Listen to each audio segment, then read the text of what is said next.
And I had to call him, and I just came clean. And I said, look, man, I said, I want to do this, but not right now. And here's why. How did it feel for you when you decided to go just all in with Exeter?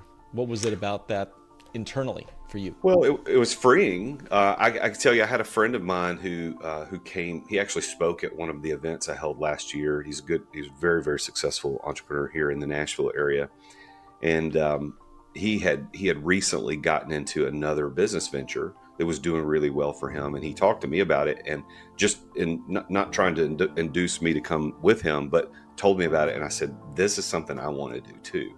I think this could not only aid my business, but it could aid a lot of people who are coaches. And so I started talking to him. I had a lunch with him, said, yeah, tell me all about it. And there's this clear path on how this could be a really amazing cash flow opportunity, appreciation opportunity, good business opportunity.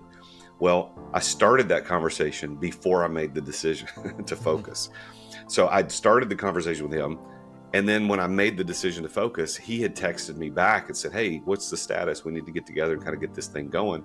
And I had to call him, and I just came clean. And I said, look, man, I said, I want to do this, but not right now. And here's why. And I told him.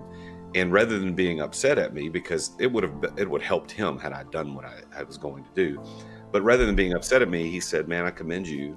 You didn't have to tell me this. You could have just said no, or you could have just gave me an excuse. He said, but I commend you for what you're doing, and I wish you the best, and I'll be here when you get ready. So that's that type of freedom. When you're honest about it and you commit to it, that is the power of making a decision. I think the pain of indecision is worse than the pain of a bad decision.